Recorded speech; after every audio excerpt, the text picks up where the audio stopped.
Hi there, and welcome to the Skylight Books Author Reading Series.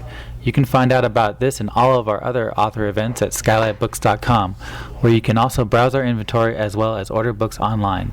You can also follow us on Twitter or even be our friend at Facebook. If you would like to talk to a real person, we can be reached at 323-660-1175. Thanks for listening and enjoy. And tonight, we are very excited to have Millicent Borges Accardi with us this evening. She makes a living as a freelance writer, and she makes life livable by writing poetry. She's received grants and fellowships, including one from the National Endowment for the Arts. She's had several writing residencies, including at the fabled Yaddo. Her first book was a chapbook called Woman on the Shaky Bridge, and tonight she's going to read for us from her first full-length book called Injuring Eternity. So please join me in welcoming Ms. Accardi.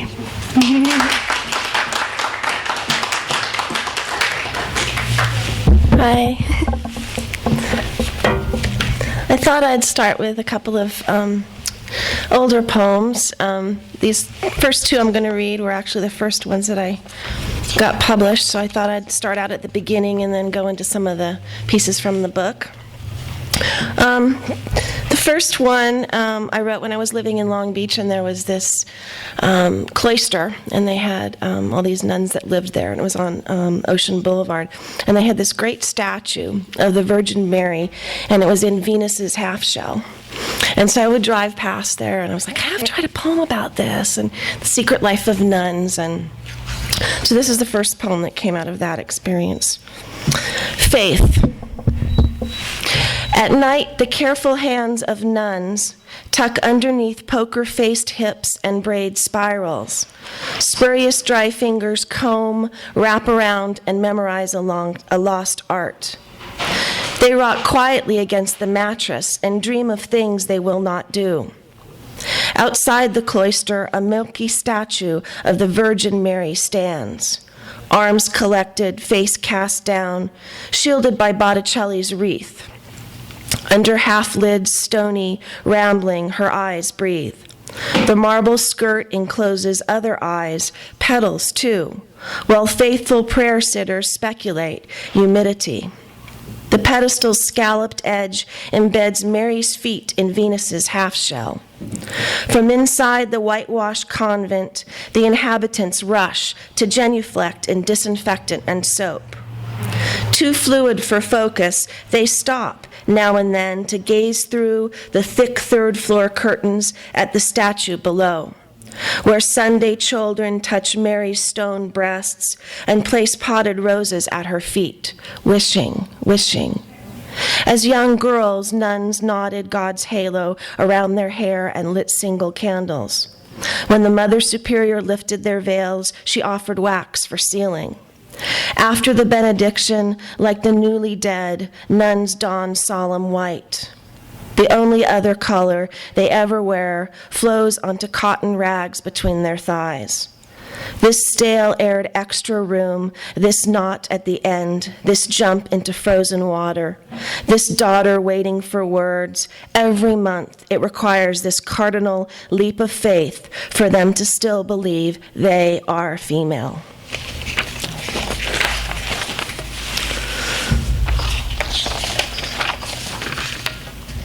The second one was written about a family member, and she was in her 90s, and she used to do these fabulous things.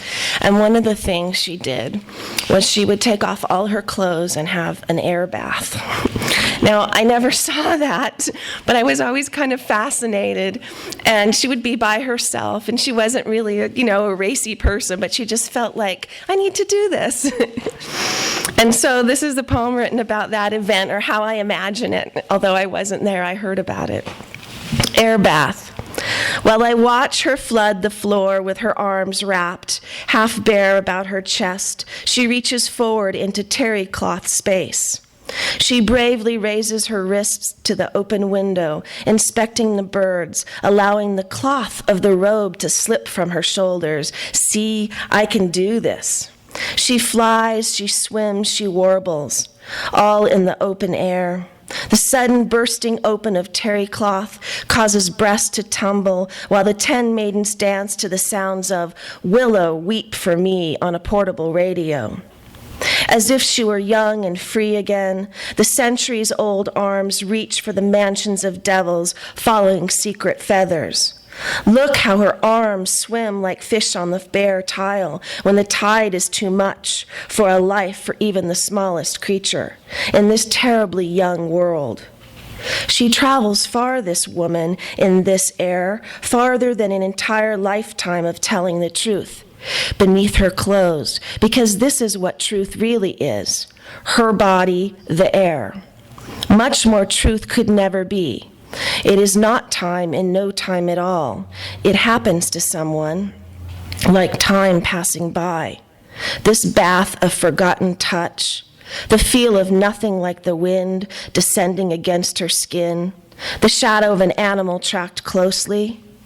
When questioned later, Nana will nod and say that we spend too much time in garments, too much time covered up, that this is just something she does, sometimes. The human body needs this chance to breathe, she'll say, even when one is beyond the age of wickedness, beyond fearing the savage head of the willing wolf. Okay. Now this is the book. It was taken from the Thoreau title, Injuring Eternity, as if you could kill time without injuring eternity. And I always felt that that meant life is so very important and each thing you do affects things down the road.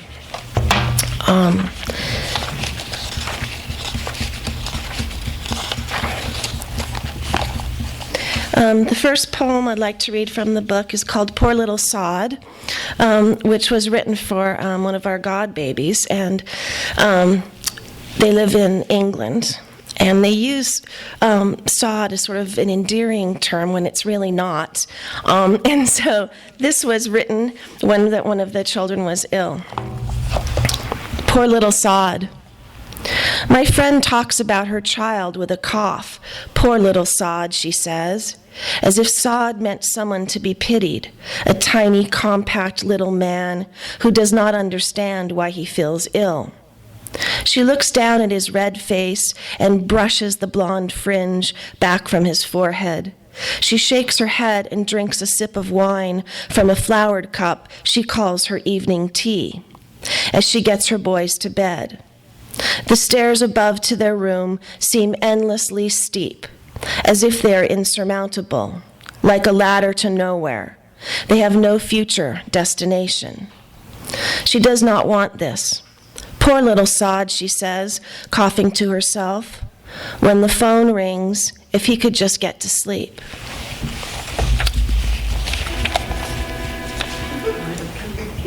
When the phone rings.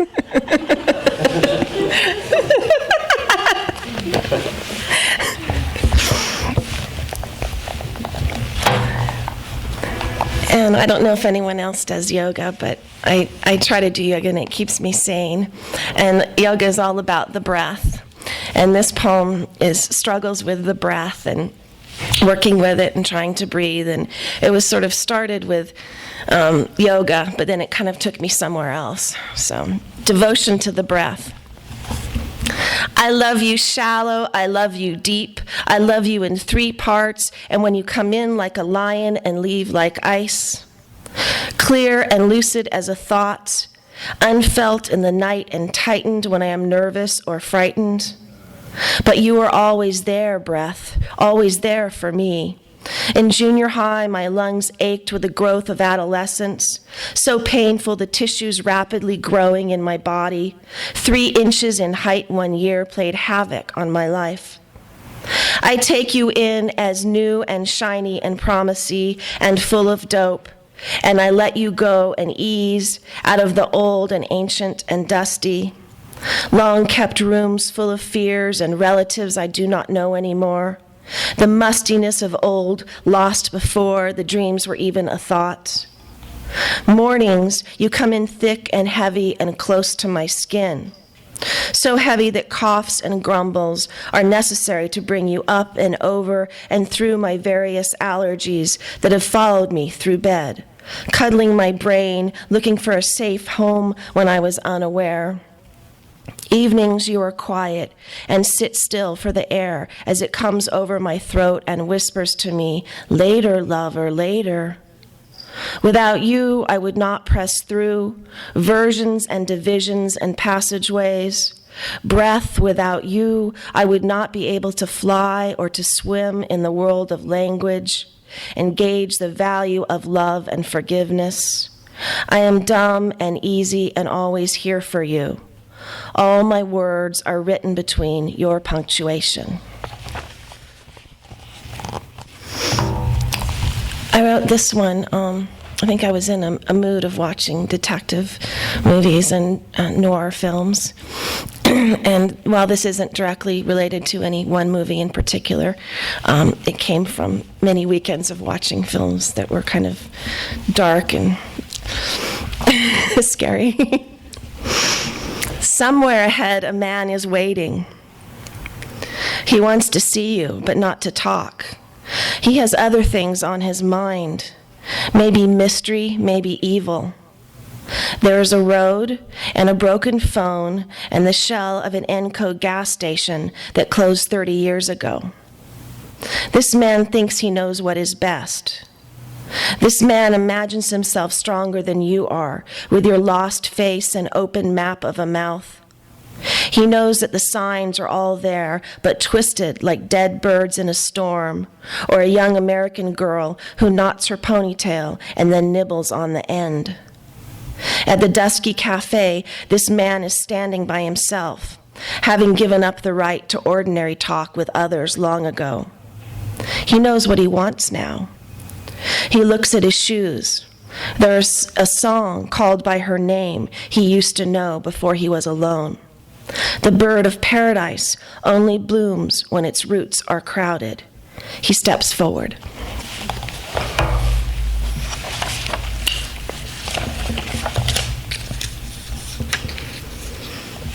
So we have the yoga, and then this is my waitress poem. I can't say this is directly from an incident or anything. It's just a daydream of years of paying for school and waiting tables and imagining all sorts of things that might happen. Serving. Between the counter, you and I work the swing shift. Food all night long, consuming us, as we fumble in our aprons for pens.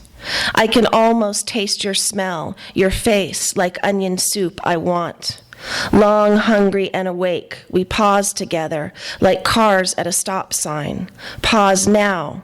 We are my hand near your trousers. Take a breath. We are full of each other, full of your rummy skin, full of your slick hair, full of my calves. Our hands now inside the oily restaurant grill of you and me. We press together at the counter, serving coffee, writing checks. We shift position, smoothing, changing places for side work, wiping off ketchup lids, filling sugar dispensers while looking down at our legs, as if we are underwater. I see the slow curls of sweat in your hair. We have a fast drink later, after work, confirming the tips as they are packed in tall stacks of coins inside paper cylinders ready for the bank. This one was something that was brought to mind. I heard a quote about Helen Keller living only with the hands and the touch. And I took that poem sort of to heart when I was writing this. I was thinking, oh, what would it be like? You're just living with your sense of touch. Living only with the hands. In the room with a fire nodding as they go, a mother's open fingers curl inwards, cross over through strands of untamed hair, loved from love by love. Women and pieces of ribbon twist into vows, routines, scuttled air. Memory by memory, the braids link everything permanent to everything temporary. Loved from love by love. cupping the strands which travel side by side, brushing the flax, combing through snarls, the mother calms her child. In another room, a man eases his lover's flush with a fingertip. A man lays his vaulted head on a woman's breast. A man attaches his hips to firmament. A man coils the web of vocabulary behind his back. Neck above neck, palm over palm, knees between knees, he covers her mouth with his words.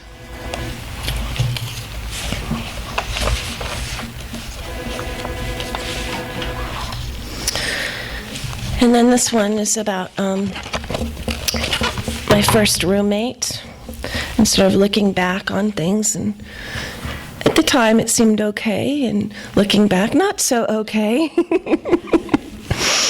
Jules.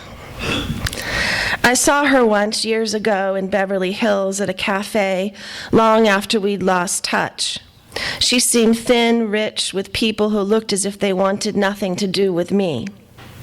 Back in the 80s, we'd been roommates, driving each other insane in a beachfront apartment in Seal, the kind on Electric Avenue that flooded every day the sky even looked like it would rain.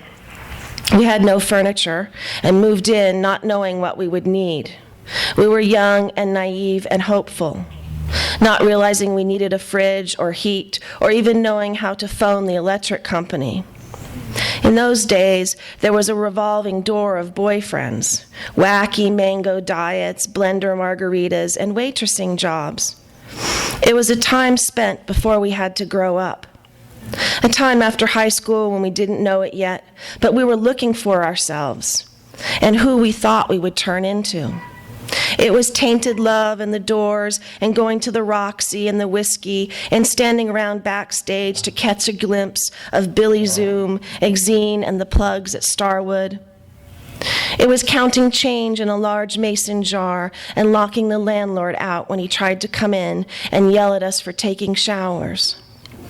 It was breaking in through the levered glass windows that are illegal now when we forgot our keys and wanted back inside.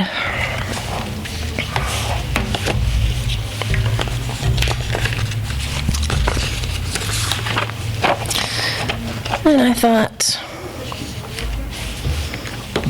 I'd read a poem about my grandmother. This one is, actually it was selected on the Women's Voices for Change website as a Valentine's poem. And I sent them a few and they picked this one up and they, I'm not sure it's romantic, but it's, anyway. Sexing It Slow with Tom Jones and Margot. I was 8 going on 70. We ripped our way through Mickey Spillane with helpless women tied to chairs, blindfolded on the covers of paperbacks. Then the T-Birds, Rollerball. Those chicks knew how to elbow and rough it up. We ate coffee ice cream out of cantaloupes. Then we lazed about on the love seat. Tom Jones was on TV. He even sounds like he's sweaty when he sings. My grandmother gasped when he tossed over the handkerchief to a girl in the audience. Next, we went for Lawrence Welk, a quiet ending to our torrid girls' Blight Out. All summer, we played it that way, Margot sipping highballs and fingering the mini Pall Mall she got downtown for free. Sexing It Slow is easy in the shadows of the LBC in the 70s. It was where I learned everything.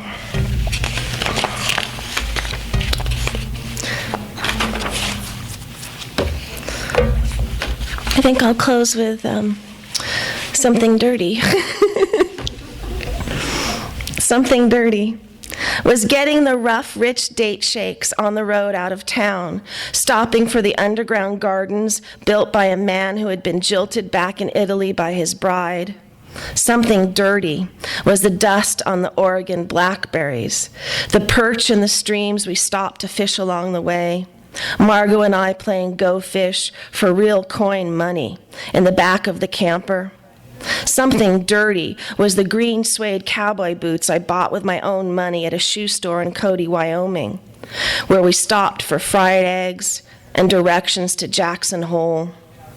Something Dirty was the KOA camp on the way out of the country, where I met a calico rabbit named Buffy and swam in a watering hole. Something Dirty was Mom and Dad in the upper bunk of the camper, arguing. Then Mom yelling through the slide window on her way to Canada when my da stopped to rest and pick up a hitchhiker for directions to Victoria. Something Dirty was my grandmother locking herself in the bathroom at the gas station on the border until the man we thought had a knife was asked to leave the truck so we could continue on with our journey, ending up in a parking lot near the Doll Museum.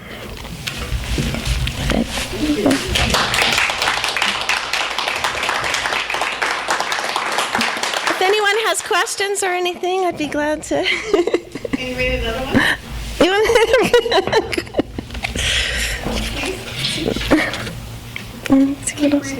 You want me to? Okay. I'll do the Morning Doves for you. I live in Topanga, and there's Topanga Canyon. We have a lot of wild birds, and we have coyotes, and we have rattlesnakes.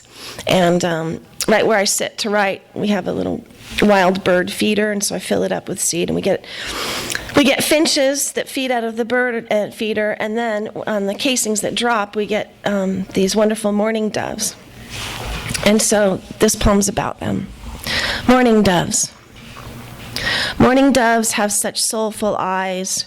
Their gray suit of feathers blurs and sinks them into the background, like a creature in hiding. They hover below the wild bird feeder set up for finches and harvest the shells, the thistle seed casings, and what drops after the finches and faux robins and phoebes have feasted.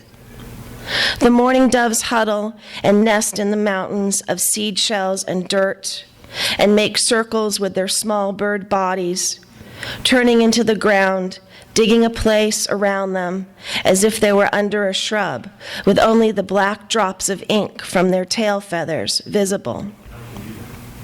In a group, they lie in wait, their dear gray eyes gloomy and sullen and innocent, and they want what the world desires, to be fed and comfortable and consummated and happy. So, does anyone have questions? No?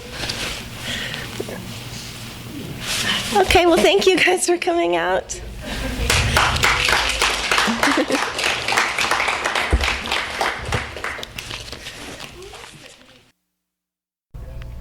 You've been listening to the Skylight Books Author Reading Series. Don't forget that you can check out this and all of our other great podcasts at www.skylightbooks.com. Today's music was provided by Fragile Gang. You can check them out at MySpace, Facebook, and the iTunes Music Store. Thanks for stopping by, and we hope to see you soon.